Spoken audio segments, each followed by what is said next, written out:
VK గారు, మీకు ప్యానెల్లో ఉన్నటువంటి మిత్రులు బాల్కోటే గారికి, పద్మ గారికి, వెంకటేశ్వర గారికి, ఏబిఎన్ ప్రేక్షకులందరికీ నమస్కారం.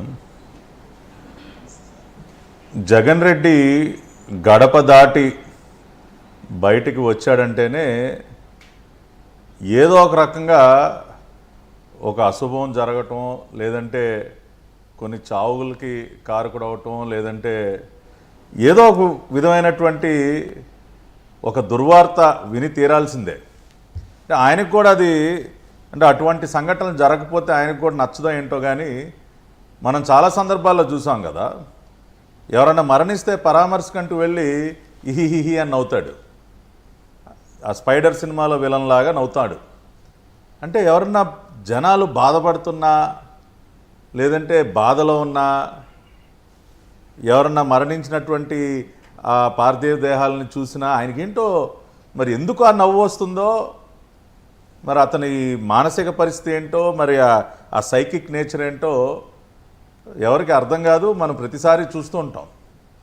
ఇవాళ కూడా పాపం ఈ రకంగా ఆయన పర్యటన సందర్భంగా 2 ప్రాణాలని బలిగొని ఆయన పైశాచిక ఆనందాన్ని తీర్చుకున్నాడా అని అనిపిస్తూ ఉంది.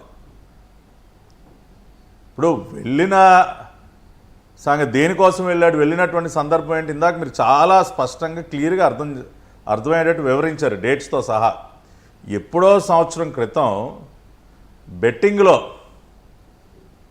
అది కూడా మాకున్న సమాచారం ఏంటంటే, ఈ నాగమల్లేశ్వరం అనే వ్యక్తి తన సొంత డబ్బులు బెట్టింగ్ కాయటం కాదండి, 10 మంది దగ్గర పోగేసి,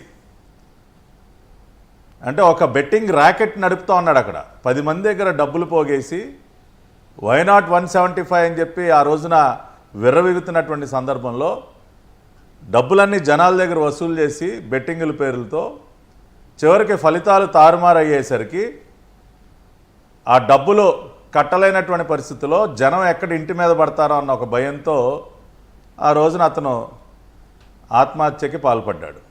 అప్పుడు చంద్రబాబు నాయుడు గారు ముఖ్యమంత్రి గారు, మీరు చెప్పినట్టు అసలు ఎన్డీఏ కూటమి ఇంకా ప్రభుత్వం ప్రమాణ స్వీకారం కూడా చేయలేదు. ఆ సమయానికి ఆపద్ధర్మ ముఖ్యమంత్రిగా జగన్మోహన్ రెడ్డి గారే ముఖ్యమంత్రిగా ఉన్నారు. సరే, జరిగింది. నిజంగా నీకు నీ పార్టీ కార్యకర్త పైన ప్రేమ ఉంటే ఎప్పుడు వెళ్ళాలండి పరామర్శకి? నువ్వు ఈ సంవత్సర కాలంలో ఎప్పుడైనా వెళ్ళావా? నాగమల్లేశ్వర కుటుంబం పైన నీకు అంత ప్రేమ ఉంటే నువ్వు ఈ సంవత్సర కాలంలో ఏమైనా వెళ్ళావా? ఆయన మరణించినటువంటి 10 రోజుల్లోనూ ఆ పెద్ద కర్మ జరిగే లోపు నువ్వు ఏమైనా వెళ్ళావా? పెద్ద కర్మ కాదు, ఏడాది మాసికం కూడా అయిపోయింది.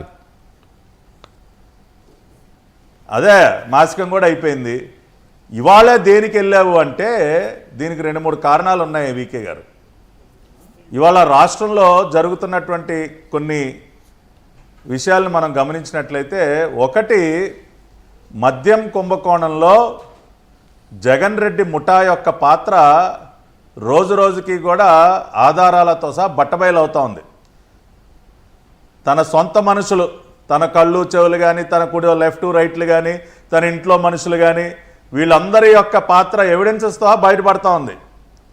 ఆఖరికి చెవిరెడ్డి కూడా, భారతిరెడ్డి గారికి, జగన్మోహన్ రెడ్డి గారికి అసలు అన్నీ నేనే అన్నట్టు ప్రవర్తించినటువంటి చెవిరెడ్డి, వాళ్ళ ఇంట్లో మనిషి అయినటువంటి చెవిరెడ్డి పాత్ర కూడా విత్ ఎవిడెన్సెస్ దొరికిపోయింది, అరెస్ట్ అయ్యాడు.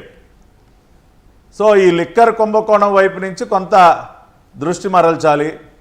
రెండవది, రేపు 21వ తేదీన గౌరవ ప్రధానమంత్రి గారు హాజరవుతుండగా రాష్ట్రంలో అతిపెద్ద కార్యక్రమం యోగా డే సందర్భంగా ఒక అద్భుతమైనటువంటి కార్యక్రమం, కొన్ని లక్షల మంది ప్రజలు పాల్గొంటున్నటువంటి సందర్భంలో ఒక అద్భుతమైనటువంటి కార్యక్రమానికి అన్ని రకాలుగా ఏర్పాట్లు జరుగుతున్నాయి. గిన్నిస్ రికార్డు సాధించే స్థాయిలో అక్కడ ఒక ఉత్సవం జరుగుతోంది. ఈయనకి అదొక కడుపు మంట. రెండో పక్కన కేంద్ర ప్రభుత్వం వైపు నుంచి అన్ని రకాల, మొన్ననే మళ్ళీ కొత్తగా ఇంకొక 2 ఆర్డర్స్ మనం చూసాం. అమరావతి రాజధానిలో సిపిడబ్ల్యూడి వారు సెంట్రల్ సెక్రటేరియట్ భవనాల్ని మేమే నిర్మిస్తాం, కేంద్ర ప్రభుత్వానికి చెందినటువంటి కార్యాలయాలకు సంబంధించినటువంటి ఒక అద్భుతమైనటువంటి సెంట్రల్ సెక్రటేరియట్ కేంద్ర ప్రభుత్వ నిధులతో మేము నిర్మిస్తామని చెప్పి వాళ్ళు ఒక సర్క్యులర్ ఇవ్వటం కానివ్వండి, ఈ రకంగా అనేక రకాలైనటువంటి డెవలప్మెంటల్ యాక్టివిటీస్ ఓ పక్కన జరుగుతూ ఉంటే మళ్ళీ అదొక కడుపు మంట.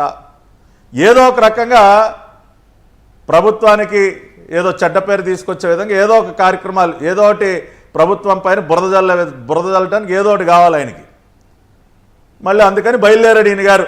ఎప్పుడో సంవత్సరం క్రితం మీరు అన్నట్టు 1 year మాసికం కూడా అయిపోయి, ఆ డెత్ యానివర్సరీ కూడా సంవత్సర కాలం పూర్తి అయిపోయిన తర్వాత నాగమల్లేశ్వరరావు కొత్తగా గుర్తొచ్చి బయలుదేరి మార్గ మధ్యంలోనే పాపం సింగయ్య అనే వ్యక్తిని పొట్టన పెట్టుకున్నారు. ఈ గంజాయి బ్యాచ్ జగన్మోహన్ రెడ్డి కాన్వాయ్లో ఉండేటటువంటి 70-80% మంది తాగేసి ఉంటారు, గంజాయి మత్తులో ఊగిపోతూ ఉంటారు. నేను ఒక విజువల్ ఏదో చూసా, ఎవడో ఈయన వాహనం